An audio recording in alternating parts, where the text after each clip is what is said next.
3. Buenos días, continuando con nuestras charlas acerca de ovnis y extraterrestres.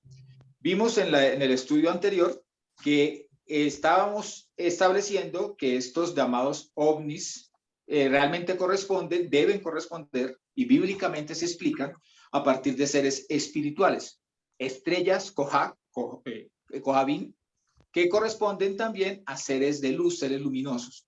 Entendimos también que el libro de los evangelios nos hablan de que una señal que precede a la venida de Mashiach, que indica la proximidad de Mashiach, es el crecimiento en este tipo de experiencias de seres luminosos o de seres de luz, que se conocen hoy en día como objetos voladores no identificados, UFOs, UAPs, una cosa así, ahora lo han redefinido, pero que realmente, siendo seres espirituales, se les da el mismo Señor, quien es Señor de todo lo visible y lo invisible, cuyo nombre es Yeshua, y su categoría es la de Mashiach, o de Mesías o de Cristo, es el que les permite actuar, y aun cuando preceden la venida de Mashiach, su actuar es en contra, o sea, buscan es más bien reunir fuerzas para irse en contra de Mashiach, que está próximo a venir, y en su lugar ponen a alguien llamado el anti-Mashiach, que lo veremos más adelante también, dentro del desarrollo de este tipo de charlas.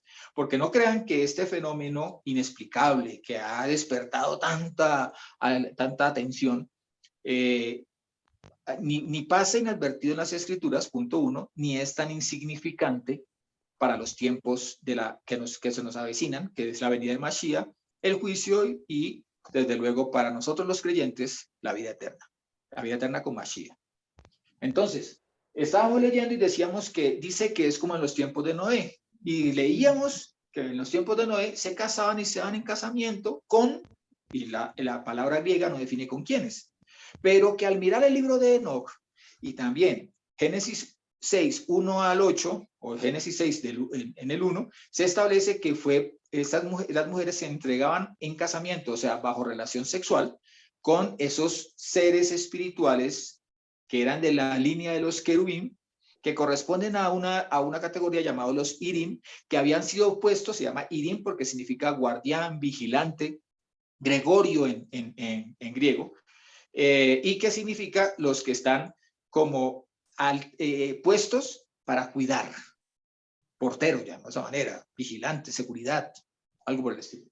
Ahora, veremos en Enoch 7:1-5, por favor, Martica, ¿qué nos indican acerca de estos seres? Y yo les voy a leer Génesis 3:24 antes de Martica. Martica, voy con Génesis, tú vas con Enoch, ¿vale? Okay. Génesis 3:24 nos dice lo siguiente. Y habiendo expulsado al hombre, puso delante del jardín de Edén querubines o querubín y la llama de espada vibrante para guardar el camino del árbol de la vida.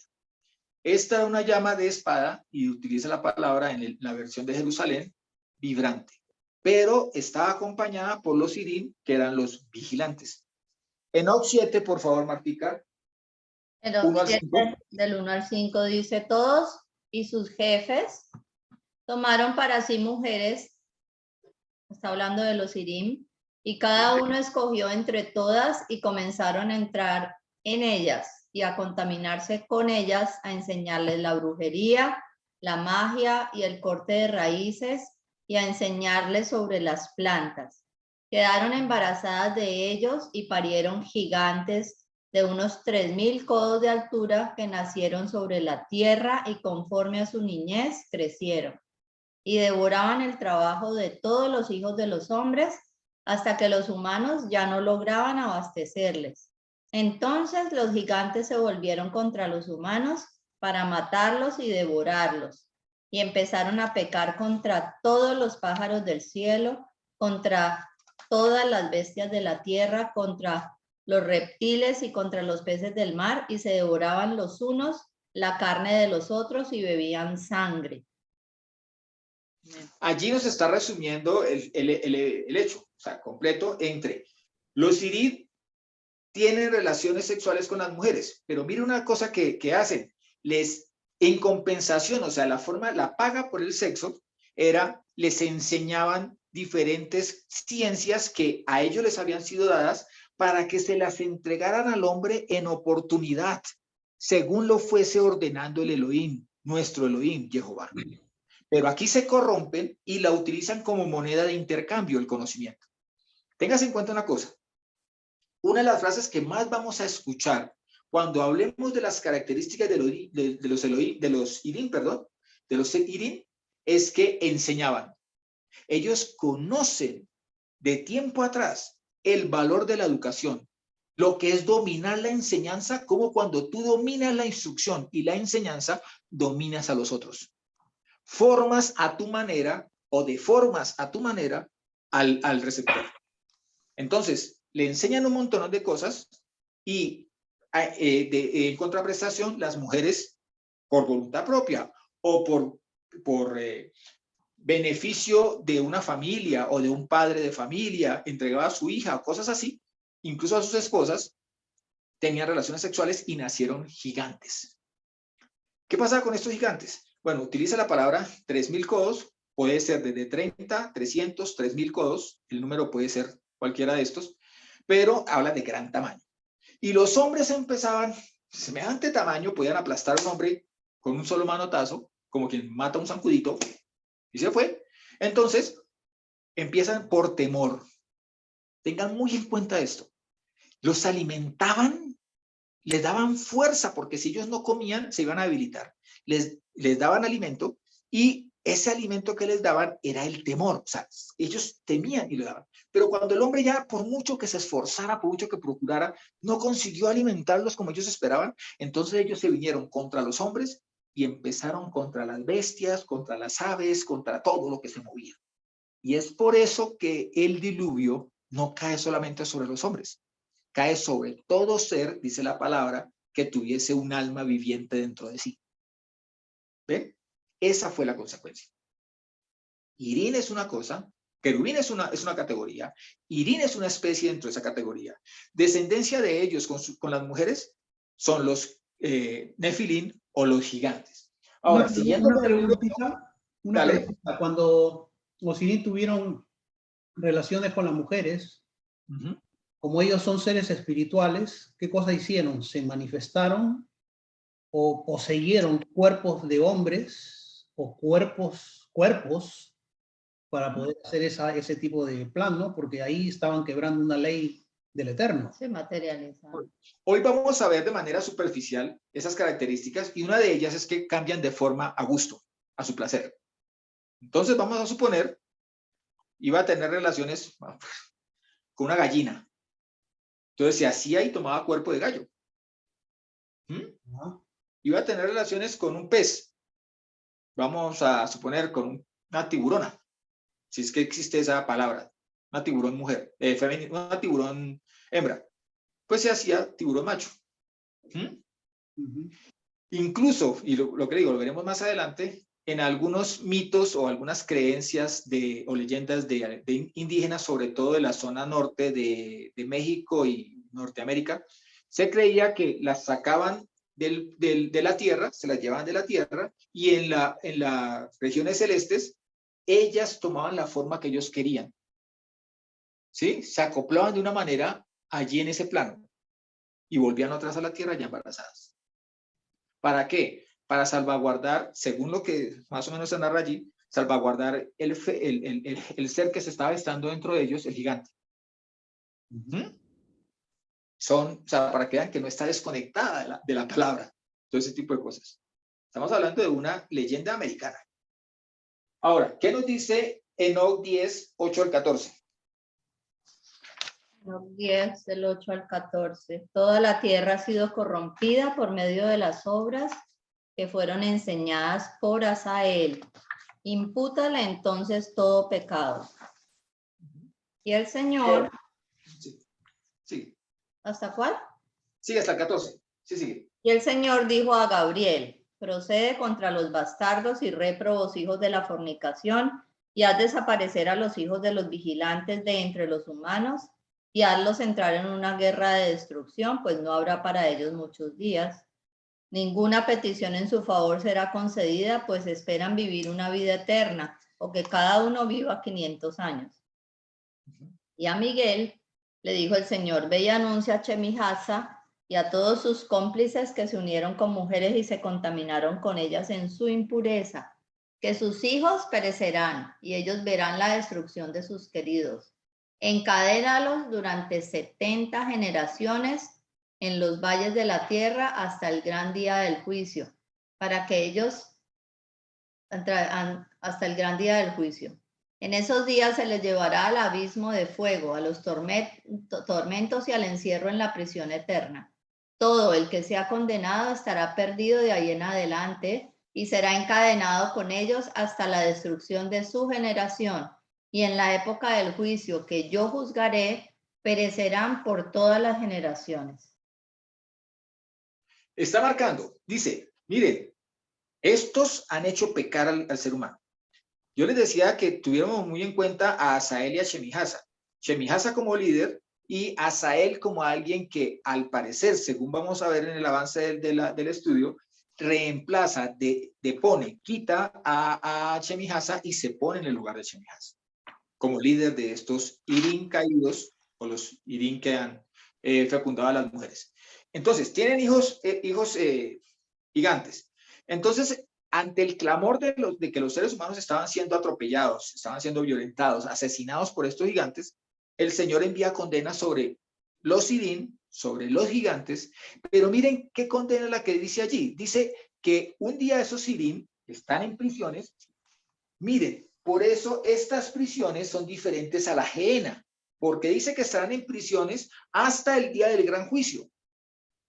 En pocas palabras, si está hablando de un tiempo del gran juicio, es el tiempo que se aproxima a la venida de Mashiach, porque recordemos que después de Mashiach viene el reino milenial y del reino milenial el juicio. Habla de 70 generaciones, ¿verdad? 70 generaciones para los, allí habría que distinguir si es para los Irín o para los Nefilim. ¿Sí? Porque recordemos que está diciendo anteriormente, antes de eso decía que los Nefilim, los Nefilim se destruían entre ellos, se comían las carnes. Allí está antecediendo a la condena. La condena es que ellos tendrían que sus cuerpos ser destruidos, sus espíritus tendrían que ir a prisiones por un tiempo y luego volverían a atormentar al ser humano. Así se describe en el libro de Enoc. Vamos a Enoc 14:5, por favor, Martica. Perdón, esa es la sentencia que tú dices que Yehoshua fue a dictarles a las prisiones cuando bajó allá, después de muerte. Correcto, o sea, la única manera de que la condena de ellos se diera, se hiciera efectiva, lo que les digo, era que Yehoshua cumpliese santo, sin mancha, cumpliese con la victoria sobre la muerte y la muerte como consecuencia del pecado. O sea, al vencer el pecado, venció la muerte. Por lo tanto, él no murió por sus pecados, sino murió por el pecado de los demás. Y al ir ante estos Irín, les estaba, como quien dice, declarando que la sentencia podía ser ejecutada porque él había cumplido.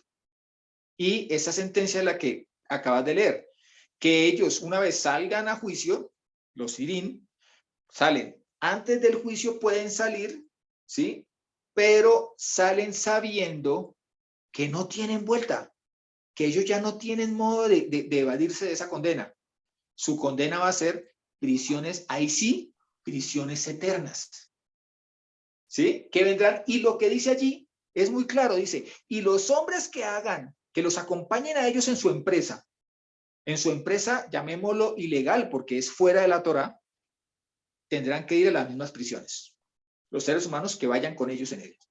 Y si nosotros nos fijamos hoy en día, la mayoría de la gente que mira a estos seres, ya incluso sin conocer quiénes son, qué hacen, nada de esto, simplemente por el deslumbre de lo inexplicable, se empiezan a creer que estos son seres tan superiores que tienen más evidencia de ser el Dios que esperan a un Dios invisible al cual tenemos que esperar en Mashiach para el tiempo venidero.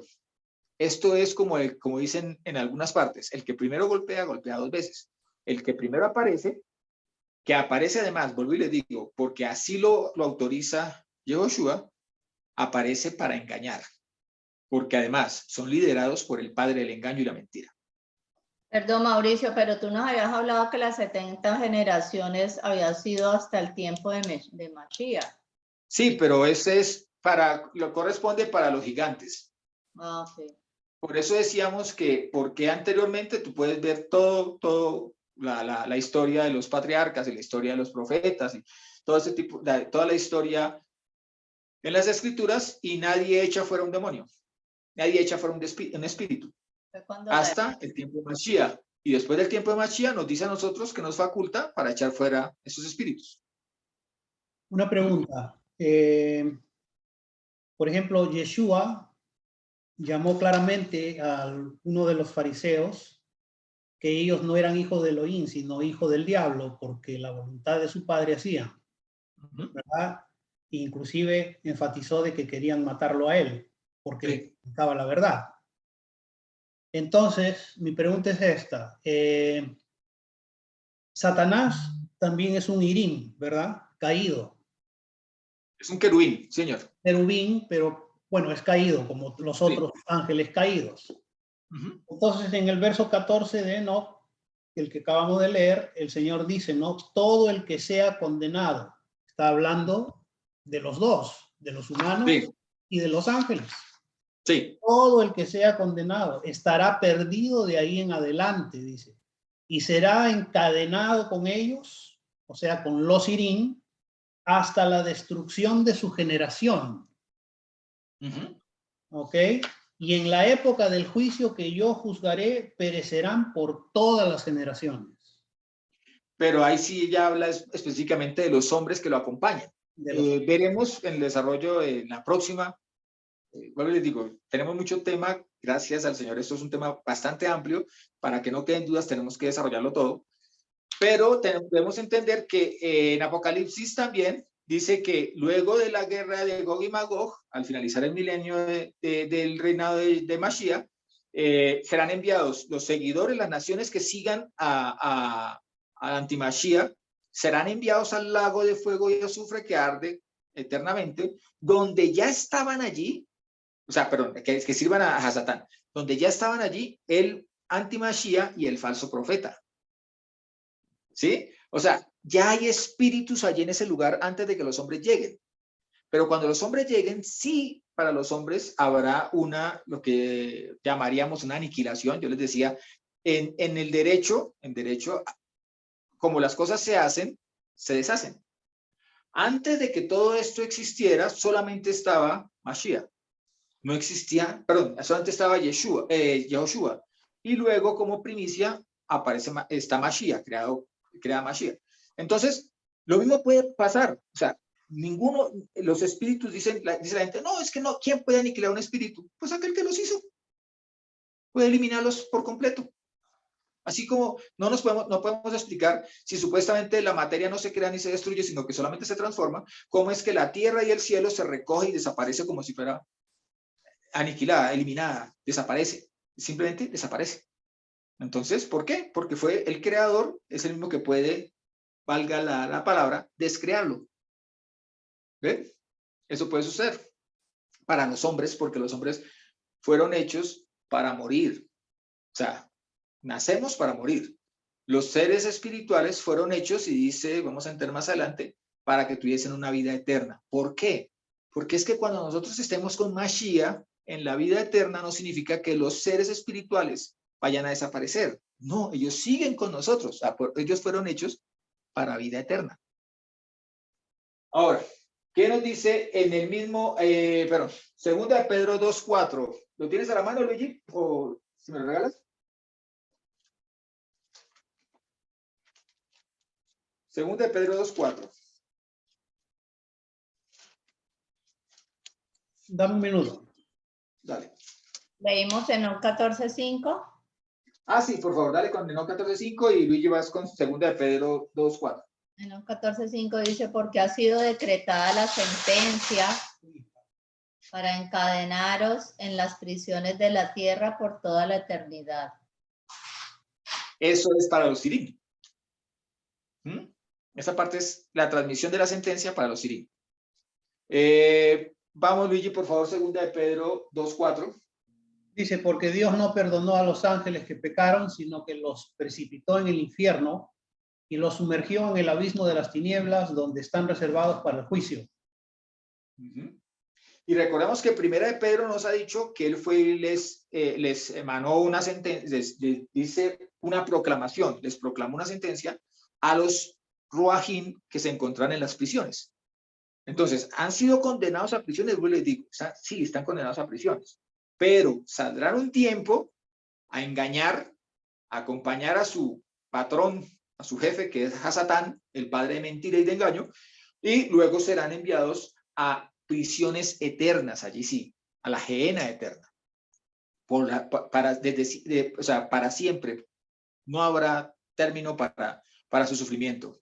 Contrario con los hombres, que el Señor obrará con misericordia, y por más extrema aniquilación, sí, pero le digo, en obra de su justicia, no será una aniquilación de que llegaron y fueron aniquilados. Qué descanso, estos muchachos no pagaron casi nada, ¿no? Y los últimos, les fue pero de perlas. No, tendrán que pagar un tiempo similar, digámoslo así, que compense que sea equitativo. Entonces, los que miles de años no van a decir, oiga, sí, que Dios tan justo. Estos llevan 3 días acá y ya llevan la misma suerte que nosotros. Mauricio, ¿qué es gehenna? El tártaro dijiste, ¿no? Gehenna es realmente, así es como se conoce a lo que la gente ha traducido de manera errónea como infierno. ¿Sí? Gehenna es el lugar de condenación eterna. Ahora, ¿qué nos dice Enoc 15, 3 al 7, por favor, Mática?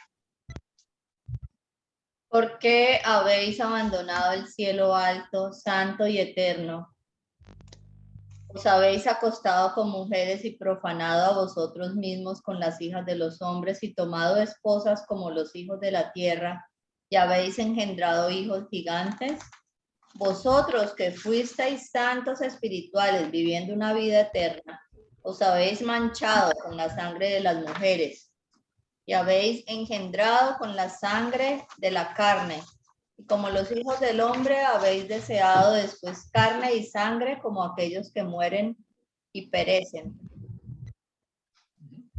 Por eso, ¿por qué? Sí.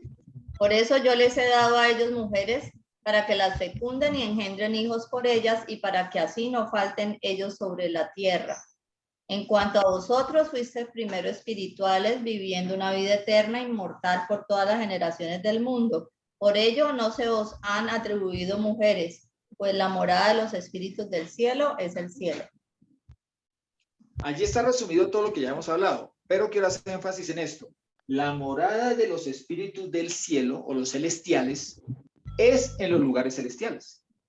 Y dijimos que lo que narra, lo que dice Efesios 6 es que nuestra guerra es contra esos principados, potestades, gobernadores de tinieblas, espíritus malignos de las regiones celestes.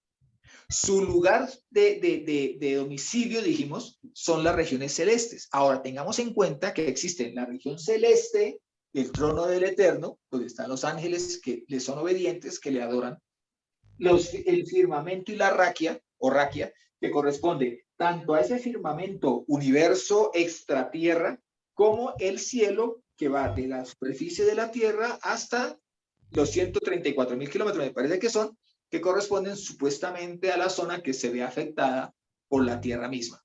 Todos esos son lugares celestiales, sitios de los cielos. Enoc 6:1-6, por favor. 61:6, perdón, Enoc 61:6.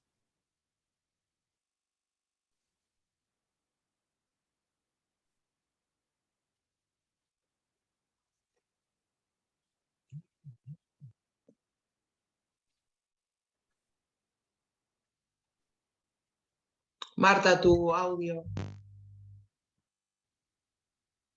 Los que habitan en lo alto del cielo han recibido un mandamiento, un poder, una sola voz y una luz como fuego.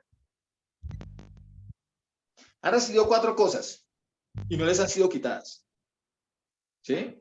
Un poder, han recibido un mandamiento, o sea, una misión, un conocimiento y una luz como símbolo, como señal de que son seres espirituales. Entonces ya vamos entrando en el tema de que si una nave de estas quisiera aparecer sin ser notada en la noche, ¿qué es lo peor que puede hacer?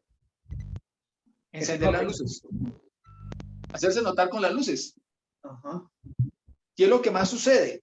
Ahora, ¿por qué tiene que suceder esto? Porque siendo seres espirituales, les es propio, les es de su naturaleza, el ser luz. Y allí entendemos también por qué la palabra Dios ha nacido de la palabra ser de luz, de la palabra luz, Deus. ¿Y por qué se les llama en muchos casos iluminados o que iluminan? ¿Ven? Todo esto nos va a estar entrando en tema para lo que habremos de tocar a futuro dentro de la misma línea.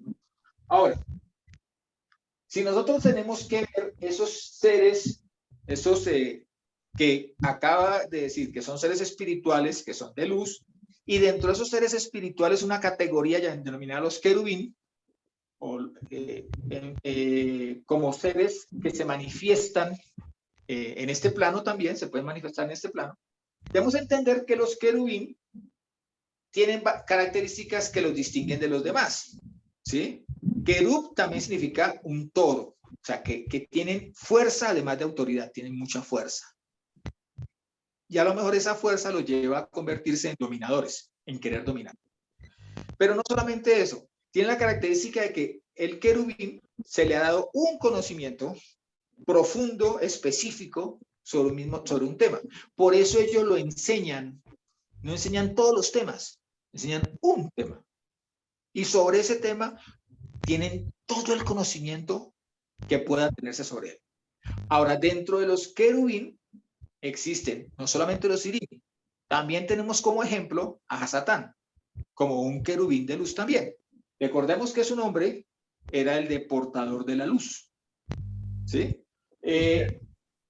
Lucifer. Luigi, por favor, Isaías 14:13. Lore, por favor, Ezequiel 28:14. Martica, por favor, te encargo segunda de Samuel 6:2. Mauricio, justo estaba en Ezequiel y quería preguntarte sobre el capítulo 1 que habla de manos y que... Lorena, se te dañó el audio otra vez. Otra vez el audio.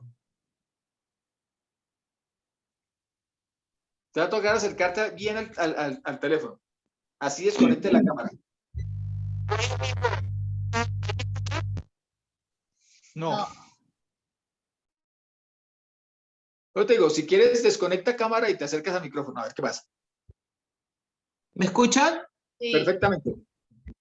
Decía que en Ezequiel 1 hay versículos que hablan, no sé si tiene que ver en relación con este tema, sobre las manos, dice, ¿no? Dice, bajo sus alas habían unas manos humanas vueltas hacia las cuatro direcciones, o sea, que iban de un lado para otro. Lo mismo que sus caras y sus alas, las de los cuatro. Paremos un momentico, Lore. Eso lo vamos a estudiar más adelante. Incluso hoy vamos a tocar parte de ese tema. ¿Sí? Oh, ya. Concentrémonos en este, porque si no nos concentramos en este, nos vamos a dispersar. No, está bien. ¿Vale? Entonces vamos con Isaías, por favor, Luigi, 14:13. Ok. Dice, tú que decías en tu corazón, subiré a los cielos por encima de las estrellas de Dios, erigiré mi trono, me sentaré en la montaña de la asamblea divina en los extremos del norte. Me sentaré en la montaña, allí donde está el trono del Señor, donde lo reemplazaba. Como allí están los querubín y los serafín y todos los seres espirituales adorando al Señor, Él pasaría por encima de todos, los aplastaría a todos. En medio de su prepotencia piensa eso. Porque como querubín, lo que les digo, tiene una fuerza que incluso se considera como un toro. ¿Sí? Ahora, Ezequiel 28:14. Querubín. Se te oye, Lorena. Salgo un ratito. Okay. Ahí se escucha bien. Ahí cuando sale, sí, ahí se escucha bien. Entonces, les voy a leer Ezequiel. ¿Quieres que lo lea? Pero dale con Ezequiel, por favor. Dice, yo había hecho de ti un querubín protector con sus alas desplegadas, estabas en la montaña santa de Dios y te paseabas entre piedras de fuego. Acordémonos que cuando nosotros vimos Babilonia y que vamos a tener que volver a pasar por allí, por Babilonia, dijimos que venían de Oriente cuando llegan a Shinar y por eso cuando son allí en Babilonia, son confundidos, un grupo de ellos se devuelve hacia Shinar, hacia el Oriente, perdón, hacia el Oriente. Y por eso podemos entender las características de las doctrinas y de las religiones que van desde allí, desde Babilonia hacia Oriente, distintas de las que vienen hacia Occidente y hacia el sur, hacia la parte africana, hacia la parte asiática, europea, diferente a las doctrinas de la parte asiática. Y vamos a entender cómo concatenan estas con toda la parte de cuál ha sido el proceso de esas influencias de las religiones. Eso lo entenderemos a futuro. Pero aquí nos está diciendo claramente que Hasatán estuvo un tiempo allí en la montaña del Señor, frente al trono del Señor, adorando al Eterno, a Elohim, a Jehová, y ahora quiere volver a tomarlo, pero ya tomarlo por la fuerza, por asalto. Y de allí, por eso, ante esa intención, no habiendo llegado allá, no habiendo coronado la posibilidad de siquiera tocar a nuestro Elohim, a Jehová, fue el que cayó. Porque ese era el lugar donde él adoraba al Eterno. Y él conoce ese lugar. En Job dice que él entraba a ese lugar. ¿Ves? Ahora, ya que estamos en Ezequiel, pero Martica, por favor, 2 de Samuel 6:2. Y entendemos allí también que, sin lugar a dudas, Hasatán era un querubín. Formaba parte de ese grupo. 2 de Samuel 6:2, por favor. ¿Qué es un querubín? David, tomando toda la fuerza que tenía con él entonces, y algunos de los príncipes de Judá, salió para Baal Yahudá para traer de allí el arca de Jehová Elohim, la cual lleva el nombre de Jehová Elohim Sebaot, entronado sobre los querubín. El arca tenía en su tapa, que era el propiciatorio, 2 querubín, uno de cada lado, que tenían que, entre otras, sostener la tapa del arca. Lo dibujan en la mayoría de versiones es como puestos sobre el arca, como recargándose sobre el propiciatorio. Pero realmente ellos tenían que dejar el espacio libre del propiciatorio porque allí se depositaba sangre en uno de sus costados en cada Yom Kippur. En cada fecha de celebración del Moedín del perdón de los pecados o del juicio, tenían que depositarse sangre. Por lo tanto, ellos no podían estorbar ese lugar. Entonces, lo más seguro, o lo que yo he entendido y puedo leer en las escrituras, es que eran querubín en esta forma. Ellos tenían que hacer la forma de un trono, porque además, el arca es conocido como el trono de misericordia. Y en el nivel celestial, porque allí está el trono, allí está el arca, es lo que ve Moisés para poder hacer una reproducción a escala a nivel terrenal. En el arca que acompañó y que era el sitio que determinaba, establecía la presencia de Jehová tanto en el tabernáculo como en el templo. Ahora, indicaremos ¿qué distingue a los querubín? Los querubín tienen 4 alas. La mayoría de ángeles que los dibujan hoy en día en tiempos modernos, yo no puedo desconocer que ya puede existir ángeles de 2 alas, pero dice el libro de Enoc que son ángeles que se quitan las alas y se las ponen cuando así conviene. Tengamos en cuenta que las alas no indican capacidad de vuelo. Las alas no las necesitan para volar. Al parecer, las alas son más bien una forma como ellos se distinguen, como se hacen visibles cuando quieren o cuando la misión así lo encomienda. Entonces, estos tienen 4 alas. Ya que estás en Ezequiel, Luigi, ¿nos regalas, por favor, Ezequiel 1:11? Ezequiel 1:11. Sí, señor. Que era el que estaba preguntando ahorita Lorena, y lo que les digo, para no dispersarnos, entraremos a ese tema a futuro. por la confusión que se presta ante la descripción que allí se da. Ok, Ezequiel 1:11 dice, sus alas estaban extendidas hacia lo alto. Cada uno tenía 2 alas que se tocaban entre sí y otras 2 que les cubrían el cuerpo. Entonces, si alguno, cuando veamos la trayectoria histórica de todo esto, va a las representaciones sumerias de sus reyes y de sus dioses, veremos que son seres que al mirarse de perfil, además de tener cara de animal, que también lo entenderemos cuando pasemos por Babilonia, tenían 2 alas, lo cual indica que son 2 pares de alas, ¿sí? Uno que mira hacia abajo y otra que mira como si quisieran volar. Eso está indicando que estos seres que se están representando allí son querub, es el querub que les gobernaba a ellos. O sea, no podemos desligarlo de los Irim caídos en medio de su trasegar o de su descendencia. Porque además la otra es que ellos son condenados a vivir en prisiones, pero no indica que de manera inmediata se haya ejecutado, sino que hubo un tiempo, incluso allí Enoc narra, tiempo como de intercambio de lleva tal mensaje, y el Señor le dice, no, así no es la cosa, lleva tal mensaje, y eso marca un tiempo, ¿sí? Entonces, eso también lo veremos en detalle.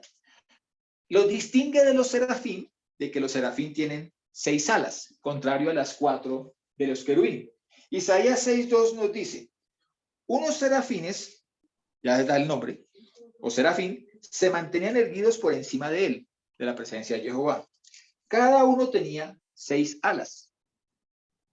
Con un par se cubrían la faz, con otro par se cubrían los pies y con el otro par aleteaban. Se distingue por el solo sentir de las alas.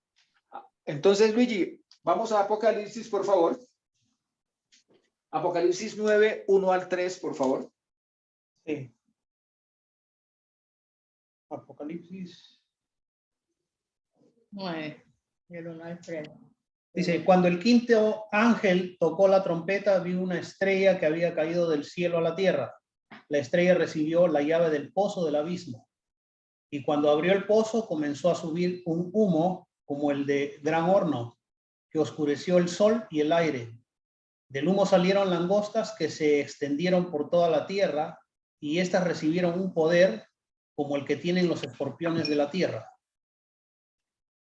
Langostas salen de la tierra en medio de una marea que se levanta ante la compensación que veremos más adelante cuando veamos en detalle este evento, entre el calor que sale de las prisiones al pasar también por el agua de los océanos profundos, de las aguas profundas. Abre la puerta del abismo, porque el abismo es conocido como ese orificio que existe entre la tierra y los espacios, digamos así, de nivel espiritual en las profundidades de la tierra. Se describen como espacios en las profundidades. Y salen de allí. Pero miren lo que salen langostas. Ahora, tengamos en cuenta que no es la imagen de una langosta realmente. Lo que nos está describiendo es langostas porque son una multitud. Ya hemos visto que las estrellas se refieren también a multitud. Entendamos que allí, por ejemplo, le entrega a una estrella, o sea, a un ángel, ¿sí? Le entrega la llave para que abra ese pozo. No es a una estrella física, al sol, parecida al sol o un astro de estos, sino a la manifestación de un malajín, que por su brillo y por su presencia se hace llamar también bíblicamente como una estrella. Ahora, ¿qué característica tienen también las langostas? Miremos que las langostas tienen 4 alas, como los querubín. Tienen colas. Una de las frases, una de las palabras con las que se podría traducir la palabra serafín o querubín, seraf o querub, es serpiente voladora de fuego. Y allí tenemos que mirar también de manera casi que directa, casi que de manera acto reflejo a las religiones de los aztecas, las religiones centroamericanas, que adoraban a la serpiente voladora de fuego. Y en muchos casos ha sido interpretado como si fueran naves espaciales que vinieron en aquellos tiempos. Ahora, además de eso, lo que les digo, tienen colas como si fuera una serpiente. Tengamos en cuenta una cosa, que tienen cola tanto los peces como por ejemplo los reptiles, y uno de los dioses que veremos también en análisis profundo era el dios Dagón, quien tenía cuerpo de pez. Muchos de la mitología griega tienen cuerpo de pez. Los llamados autóctonos en la mitología griega tienen el tronco superior, la parte superior del ser humano, y el tronco inferior, la parte inferior en lugar de pies, tienen colas. Entonces, vamos a ir ambientando las cosas. Apocalipsis 9, 7 al 12. Ahí en el mismo 9, pero 7 al 12, por favor, Luigi. Sí, las langostas parecían caballos equipados para la guerra. Tenían en su cabeza algo parecido a coronas doradas y su rostro era semejante al rostro humano. Su cabello era como el de las mujeres y sus dientes como dientes de leones. Su tórax parecía una coraza de hierro y el zumbido de sus alas era como el ruido de carros de muchos caballos corriendo al combate. Tenían colas con un aguijón, como los escorpiones, y en ellas residía el poder para dañar a los hombres durante 5 meses.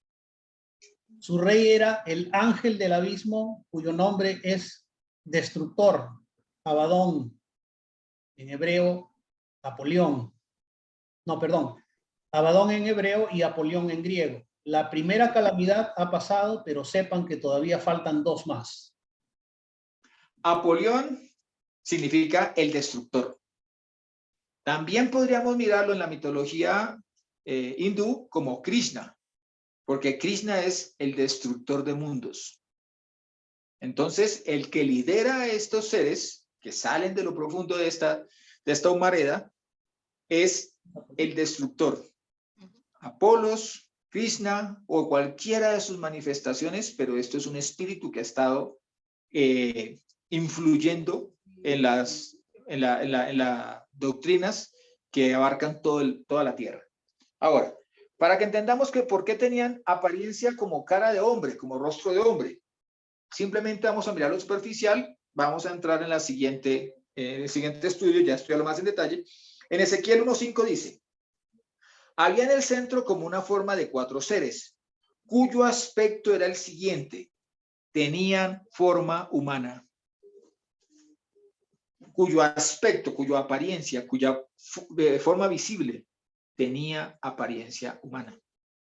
Entonces estas langostas se describen por multitud, por cantidad de alas, por la forma de ser invasivas y todo este tipo de manifestaciones, pero se les da una forma humana. ¿Por qué? Porque son los querubín, que han salido de esa prisión para actuar. Y ese tiempo es el tiempo que se está viviendo actualmente y por eso la multitud de cosas que se están viendo. Ahora, no significa, miren que allí pasa, y vamos a verlo más adelante cuando analicemos esta parte en Apocalipsis, sale, pero no aparece que la historia siga narrando lo que hace este líder, este Apolión, sino que narra otras cosas y luego vuelve a manifestarse cuando aparece ya el antimachía. Entonces, una cosa conecta con la otra. Pero para no salirnos de tema, vamos a seguir. Entonces, Apocalipsis 9:7, por favor, Luigi.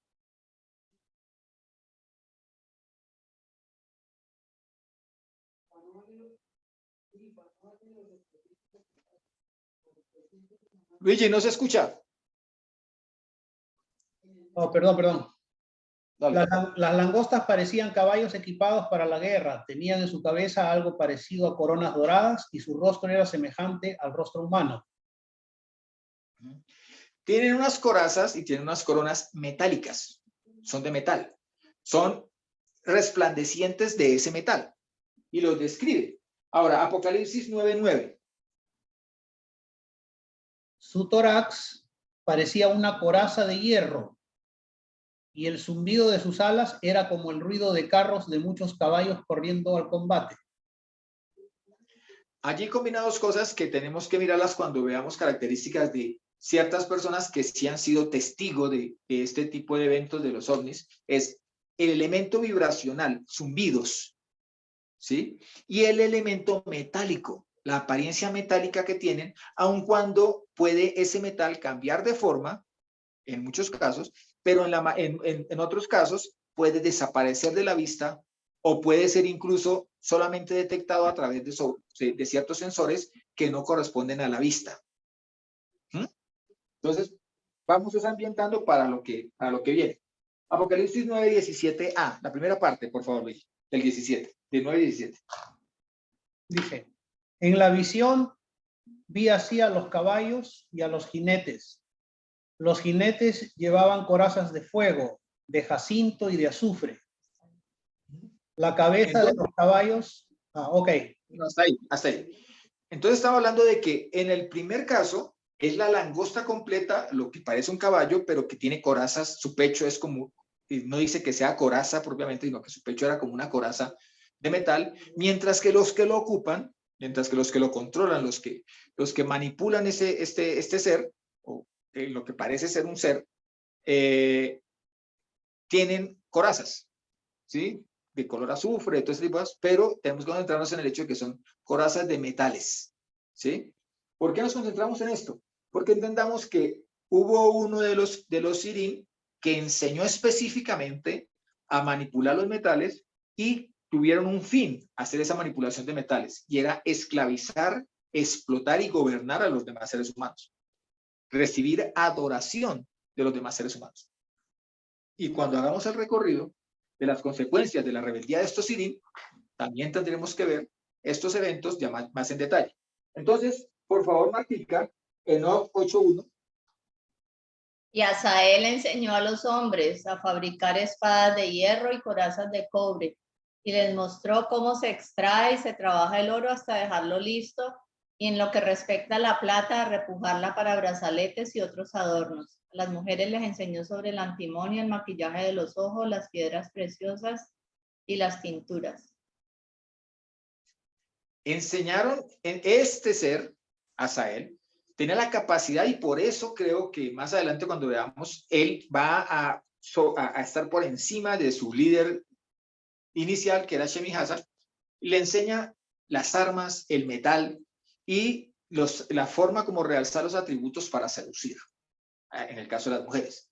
Pero principalmente es el manejo de los metales, la obtención de los metales también, y el manejo de estos metales. O sea, ellos no crean metales, ellos no crean el cosmético, digamos de esa manera, la materia prima no la crean, sino que saben manipular esa materia que se da en la tierra, que aparece en la tierra.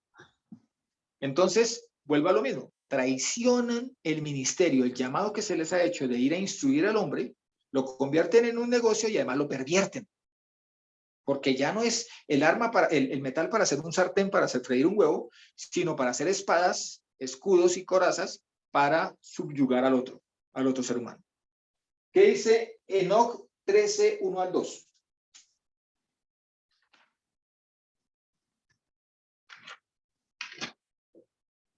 Luego Enoc se fue y le dijo a Asael, no habrá paz para ti. Contra ti ha sido pronunciado un gran juicio para encadenarte. No habrá para ti ni tregua ni intercesión, porque has enseñado la injusticia y a causa de todas las obras de impiedad, violencia y pecado que has enseñado a los humanos. La condenación para él es mayor y por eso es exclusiva. Se la comunican a él de manera clara. Él tendrá una condenación diferente al resto. ¿Por qué? Porque con su enseñanza no solamente pervirtió al hombre, sino sometió al hombre. ¿Sí? Ahora entiendo por qué el Señor en su palabra, ¿no? Dice, no hagáis maestros, ¿no? Porque hay mayor condenación. Correcto, así es. Ellos se hicieron maestros. Exacto. Y lo que te digo, además, si ellos hubiesen cumplido con el llamado, no se harían maestros, sino que serían maestros. ¿Sí? Porque alguien los faculta. Pero aquí lo hacen es a la fuerza, lo hacen es en rebeldía. Se atribuyen una labor que no estaba dada para que la hicieran como lo hicieron. Ahora, ¿qué dice en el 10:8? El mismo Enoc. He aquí que me vinieron sueños. ¿10? 10:8, 10. Toda la tierra ha sido corrompida por medio de las obras que fueron enseñadas por Asael. Impútale entonces todo pecado. Así de grave sería. Pero miren lo que pasa en este tiempo. Es esa modificación, esa maleabilidad, esa inexplicable conducta de los metales, también lo que seduce dentro de este tipo de fenómenos. Entonces, ya hemos trazado el preámbulo y poco a poco vamos acercándonos de tal manera que hemos, creo yo, dado los elementos para que sea por convicción propia y no por imposición que vamos entendiendo quiénes son los ovnis, quiénes son los extra o intraterrestres de los que hoy en día tanto se habla. Entonces, Enoch 19.1, por favor, Martica. Después Ariel me dijo, aquí estarán los vigilantes que se han conectado por su propia cuenta con mujeres. Sus espíritus, asumiendo muy diversas apariencias, se han corrompido y han descarriado a los humanos para que sacrifiquen a demonios y dioses hasta el día del gran juicio en que serán juzgados y encontrarán su final. Dijimos alguna ocasión que la lucha de Apocalipsis, la lucha del final de los tiempos, la lucha del tiempo que se acerca y que ya estamos viviendo su preámbulo, es la lucha por la adoración. Estos seres tenían una característica que les es propia y que todavía siguen aplicando, y es la posibilidad de cambiar de forma, hacer la forma que quieran. Pueden tomar la forma de animales, de vegetales, de objetos, de todo este tipo de cosas, y como pueden tomar forma de objetos, pueden tomar la forma de cualquier cosa, como lo querramos imaginar. Ahora, tengamos en cuenta también que saben manipular los metales. Así es de que no es raro que puedan hacer un montón de cosas que hoy en día llamaríamos tecnologías, ¿sí? Para el caso de ellos. Para Mauricio, nuestra siguiente, dime. No, una pregunta. Yo recuerdo cuando estudié cosmetología y acabo de escuchar de que también habían cosmos, de cosmetología.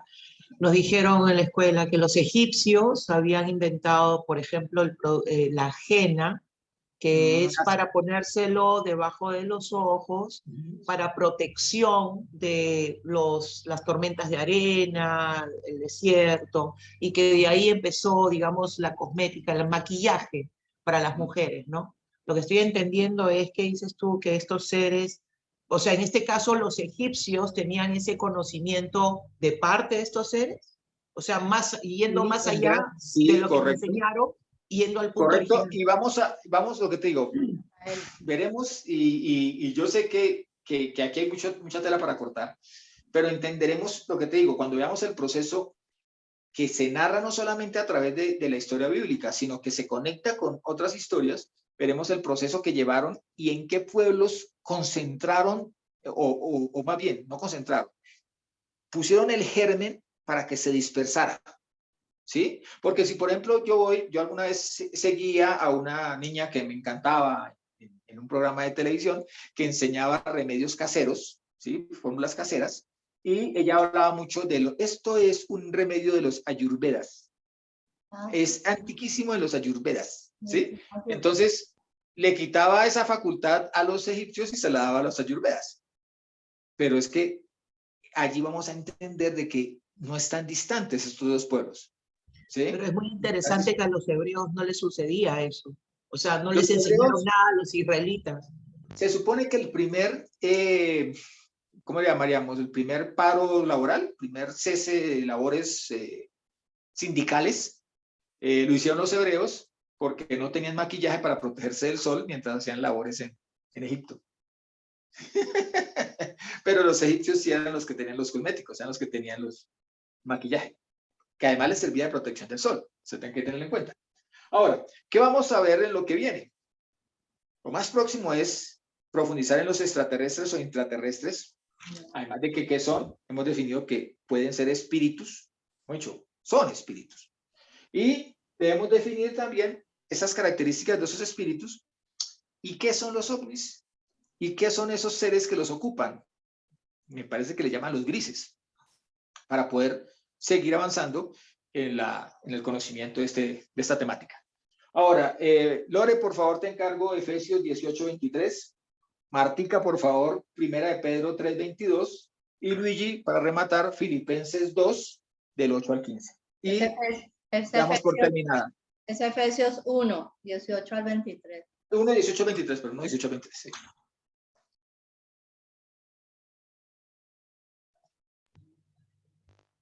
Voy primero. Sí. Vas primero porque vas con Efesios 1, 18 al 23.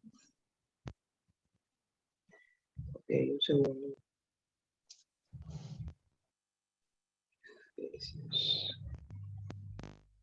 Ok. Iluminando los ojos de vuestro corazón para que conozcáis cuál es la esperanza a que habéis sido llamados por él, cuál la riqueza de la gloria otorgada por él en herencia a los santos, y cuál la soberana grandeza de su poder para con nosotros, los creyentes, conforme a la eficacia de su fuerza poderosa, que desplegó en Yahshua, resucitándole de entre los muertos y sentándole a su diestra en los cielos, por encima de todo principado, potestad, virtud, dominación y de todo cuanto tiene nombre, no solo en este mundo, sino también en el venidero. Bajo sus pies sometió todas las cosas y le constituyó cabeza suprema de la iglesia, que es su cuerpo, la plenitud del que lo llena todo en todo. Amén. Amén.